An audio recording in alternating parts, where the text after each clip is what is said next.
Chapter 7 is about valuing bonds. So in this chapter, we're going to take a look at some bond terminologies, see what kind of bonds are traded in the bond market, and try to understand how bond price and bond returns are determined. So here is a link of a video from Khan Academy. It's a pretty good introduction about bonds and bond financing. So I'm not going to play it here, but I highly recommend you to go to Khan Academy and take a look at that video. Now, let's have an overview about bonds. When we think of security market or financial market, maybe the first thing we think of is the stock market. But the bond market actually is way larger than the stock market. And a bond essentially is a loan that the bond investor, or say the bond holder, makes to the bond issuer. So it is lending money to whoever issued the bonds. There are different kind of bond issuers. So governments, corporations, municipal governments, they can all issue bonds when they need to raise money or say raise capital. So whoever issues the bond to raise money or say to borrow money will be called the bond issuers. We say bonds are debt obligations. That means if you issue bonds, you are making a promise. You are borrowing money and making a promise, and a bond is a loan that requires regular interest and principal payments. And bonds are also known as fixed income securities. So by fixed income, we mean the amount of payment are fixed, or say are known in advance. Also, timing of the payment are known in advance. So if you are a bond holder, when you buy a bond, you know how much you are getting, or say how much they are going to pay you back, and also you know when they are going to pay you back. Let's take a look at some terminology or key features of a bond. We'll take a look at what is a par value, what is a coupon interest rate, and maturity, issue date, and year to maturity. So a par value is basically the face value of the bond, and usually it is $1,000. So if you imagine a bond certificate, on that certificate $1,000 face value is printed, and also when you look at the bond, you understand that they promise to pay $1,000 principal back when the bond matures. So they don't pay you right now, but when the bond matures, they will pay you the par value back, which is the $1,000. Again, usually we assume the par value to be 1,000. So unless specifically mentioned otherwise, then you take the par value as $1,000. Coupon interest rate is also called the stated interest rate paid by the issuer. So sometimes you will see a bond has 5% coupon. That means they promise to pay a 5% interest rate, and that translates into $50 every year as coupon interest payment. So how do we get the $50? You multiply by the 5% by the par value, which is $1,000. So that's $50 each every year as the coupon interest payment. Maturity is the years until the bond must be repaid. So for example, if we have a 20-year bond, that means the bond will mature in 20 years. They will pay you interest payment each every year during the 20 years, and then after 20 years, they pay you one final par value payment, and after that, it's done. The issue date, you can think of it as the birthday of the bond, and that's when the bond was first issued. And year to maturity is a very important measure for the return of the bond. It is the rate of return earned on the bond when you hold the bond till maturity, or say until the bond matures. So sometimes this is also called the promised yield. We will take a look at how to estimate the yield to maturity of a bond based on the bond price, maturity, and coupon interest rates. So let's take a look at a bond. This is a bond issued by Southwest Airlines, And as you see, the price is quoted as 113.99. Later, when we talk about bond pricing or say bond quotes, you will see that this does not mean $113.99. This is actually 113.99% of the par, which is $1,000. So 113.99% multiplied by 1,000, that means this bond has a price of $1,139.90. Again, it's not $113. Coupon interest rate. So you see the percentage sign. This is telling you that the bond promised to pay a 5.75% coupon interest rate every year. Till when? Till December 15th of 2016, which is the maturity date of this bond.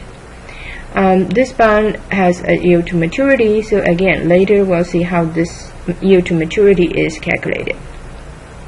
Current yield is another measure of bond return. So you notice that these are all percentage numbers. So this is 2.757%, and also this is 5.04%. Again, we'll learn later how these return measures are calculated. You also see that this bond has a rating of BBB, which suggests this is a fairly safe bond, or say the company is pretty good at making its payment to pay off this bond. Semi-annual payment frequency means they pay coupon payment every 6 months, or say twice a year. So when you look at the dated date, you understand that this is actually the issue date. So the bond was issued December 14th of 2006. 6 months later, the bond made its first coupon payment. So 6 months later, that was June 15th of 2007. So you see, every 6 months they make the coupon payments, and between December 14th of 2006 and December 15th of 2016, you see this is a 10-year bond. So the total life of this bond is 10 years. That means they totally will make 20 semi-annual coupon payments. And if you are asked, how much coupon payments would this company make every time? You can actually figure that out. So the coupon interest rate is 5.75%. You multiply that percentage number by 1,000, then you get $57.50. But this is for the whole year.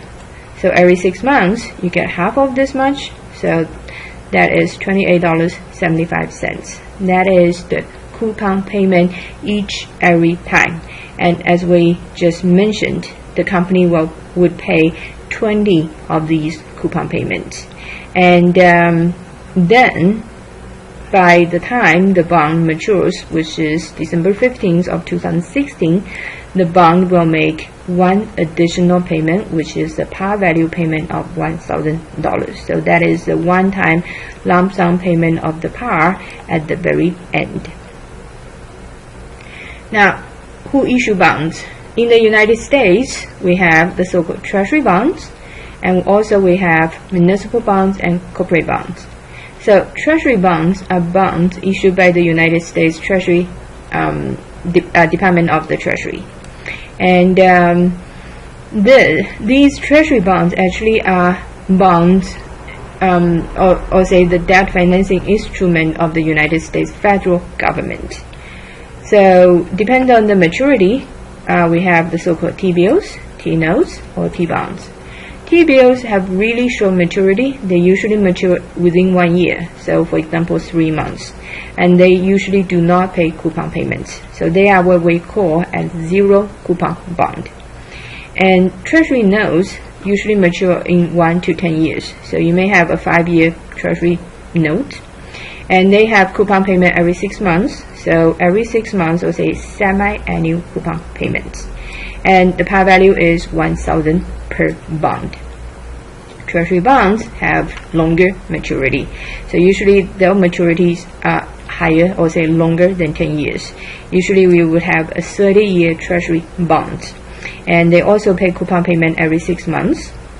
In addition to the T-bills, T-notes, and T-bonds, you also have another kind of treasury bonds. They are called the TIPS, which is actually treasury inflation protected securities. So they are inflation indexed funds issued also by the US Treasury. Later we will take a look at how these TIPS bonds can help to protect investors from inflation. So since the treasuries are backed by the full face and credit of the US federal government, they are usually considered the safest investment in the world. So sometimes we even call them the risk-free bonds or risk-free financial assets. Municipal bonds are issued by state and local government to fund projects such as street, highways, hospitals, schools. The projects that benefit the entire community are typically funded by general obligation bonds paid through tax revenue. So, for example, highways, water systems, water treatment systems. There are also projects that benefit certain groups, such as toll roads, airports, schools, and they are typically funded by revenue bonds repaid by user fees. That's why sometimes you drive on some highway, you pay tolls, and the revenue from those toll roads are used to pay off the bonds that were issued to build these projects. There are important tax features with municipal bonds. Maybe you remember that from Chapter 2, that interest income from municipal bonds actually are tax-free, or say they are not taxed at the federal income tax level. So that will bring an issue that we will address later, which is about the equivalent taxable yield. We'll talk about that later. We also have corporate bonds, which simply are bonds issued by corporations. In addition to government the treasury bonds, municipal bonds, corporate bonds, we also have the so-called U.S. government agency securities. So these are bonds issued by some government agencies to provide low-cost financing for different purposes, for example, home ownership, education, farming. So if you have student loan, your student loan may be actually provided by the Student Loan Marketing Association, which is also called the Sallie Mae. Let's take a look at the TIPS. As I said, TIPS are designed to protect investors from inflation. TIPS were first introduced in 1997, and how do they protect investors? Usually, I would say generally, the TIPS principal is indexed to the consumer price index. If you remember from your economics class, the CPI index is used to trace inflation, right? So when the CPI rises, the principal of TIPS will adjust upward. So if the index falls, which is pretty rare, the principal would adjust downward. And the coupon rate is pretty constant or fixed. But since the principal is adjusted by inflation, then the amount of interest payment will be adjusted, or say will be different every time when you multiply the principal, which is inflation adjusted, with the constant coupon rate. So now you can click here for a video demonstrating example 7-2 in your textbook, which is a pretty good example about how to calculate the TIPS payment, how the TIPS principal is adjusted, and then how the TIPS interest payment is calculated. So I suggest you would stop this video, go watch the video from this link, understand how the TIPS payments are calculated, and then come back to this lecture and let's take a look at this practice question, which is also about the TIPS payment. This is question number 7-7 from your book, and we are talking about 2 3/4% TIPS that has original reference CPI of 185.4 and the current CPI is 210.7. So when the bond was first issued, at that time, the CPI index was 185.4.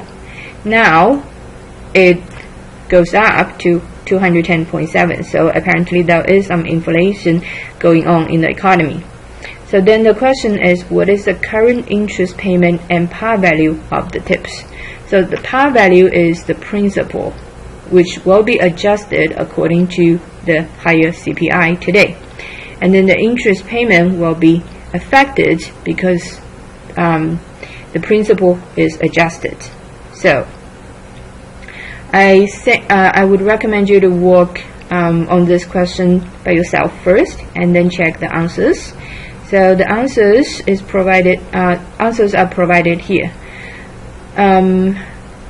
You will use today's CPI divided by the original reference CPI to see how much your par value, or say principal, is affected.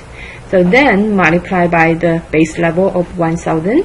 Now your par value, or say the principal, should go up to 1,136.46.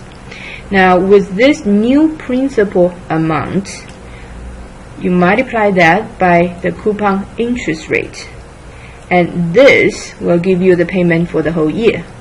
And then you use the annual figure multiplied by a half, or say divided by 2. That would give you the interest payment every 6 months. Not every 6 months.